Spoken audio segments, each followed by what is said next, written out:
আমার এখন কি রিয়েলাইজেশন হয় জানেন, আমি খারাপ হতে চাই, ভালো নয়। ধর্মশাস্ত্র পাঠ নয়, আমি চাই সেই নেশা করো, উল্টোপাল্টা কাজ করো।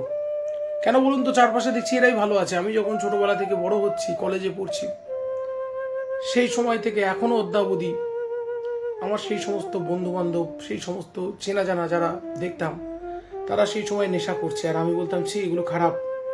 তারা মেয়েদের পিছনে সময় নষ্ট করছে, উত্ত্যক্ত করছে, অসামাজিক কাজ করছে। আমি ছি বলে রুমালটা দিয়ে মুখটা চেপে গড়িয়ে নিতাম। তার পরিবর্তে ধর্মচর্চা করেছি, তার পরিবর্তে আধ্যাত্মিক পথে এগোনোর চেষ্টা করেছি, তার পরিবর্তে ঈশ্বরকে ধরার চেষ্টা করেছি। কিন্তু এখন বাস্তবে দেখছি ওরাই ভালো আছে। আমার জীবনে কষ্ট, আমার সব চলে গেছে।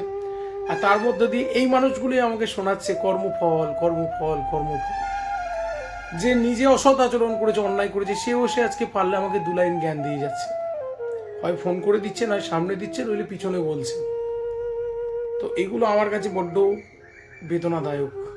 আসলে বলি, আসলে কর্মফল, এই ভালো কাজের ফলও আছে। হয়তো ঈশ্বর আমাকে কোনো কারণে হয়তো এগুলো ভোগ করাচ্ছেন, কিন্তু আমি তো মানুষ, আমি মাঝে মাঝে সহ্য করতে পারছি না। আপনারা ঈশ্বরকে একটু বলবেন, সবাই মিলে প্রার্থনা করবেন আমার জন্য, আমাকে যেন কষ্টটা একটু কম দেন। আমি অনেকটা কষ্ট পেয়েছি, সব হারিয়ে যাচ্ছে, আমাকে যেন একটু দণ্ড কম দেন। কিন্তু আমার ঈশ্বরের বিশ্বাস এতটুকু কমেনি, ধর্মে বিশ্বাস এতটুকু কমেনি। আমি মুখে বলছি, কিন্তু এই অন্যায় কাজগুলো আমি করবো না। আমি সত্যের পথে থাকবো, ধর্মের পথে থাকবো। মৃত্যুর মধ্য দিয়ে হয়তো শান্তি আসবে, কিন্তু সেই শান্তিটা যেন আমি সেই ঈশ্বর ছাড়া যেন না হই।